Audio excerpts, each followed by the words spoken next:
हमारे सनातन धर्म की एक और प्रचलित संस्कृति संस्कार पूर्ण त्योहार, जिसे उत्तर भारत में बहुत ही श्रद्धा और धूमधाम से मनाते हैं। यह गाथा है छठी मैया की है। एक बार की बात है जब शनिदेव ने अपनी पिता सूर्यदेव से पूछा कि पिताजी कौन है ये छठी मैया।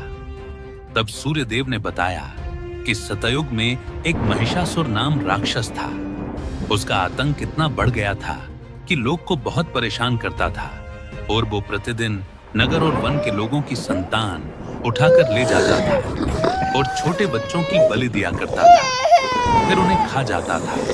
इससे उस क्षेत्र के लोग बहुत परेशान थे। सभी माँ अपने बच्चों की निर्मम हत्या से दुखी थी और बहुत दुखी थी।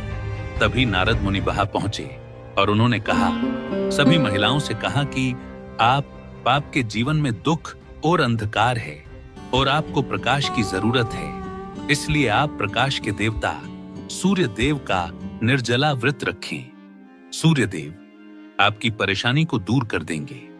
फिर महिलाओं ने सूर्य अस्त के समय सूर्य देव की गंगा मैया के तट पर पूजा प्रारंभ की और दूसरे दिन सूर्य देव के आगमन से पूजा पूर्ण की।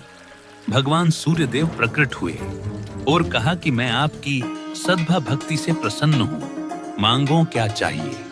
तब महिलाओं ने कहा कि महिषासुर नामक राक्षस ने हमारी परिवार की सुख समृद्धि और संतान हमसे छीन ली है।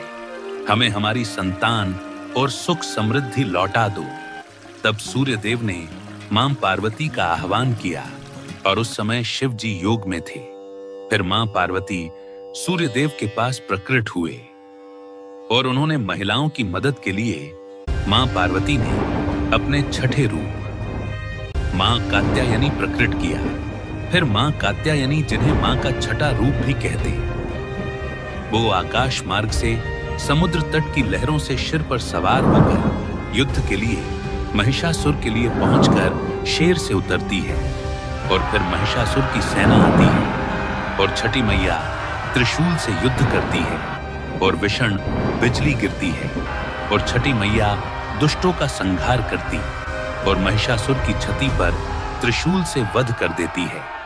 फिर इस प्रकार सूर्य देव अर्थात प्रकाश का आगमन लोगों के जीवन में होता है और इस प्रकार छठी मैया के कारण वहां की महिलाओं और परिवार संतानों और सुख समृद्धि लौट आए। छठ पूजा कार्तिक मास के शुक्ल पक्ष की षष्ठी तिथि को मनाई जाती है।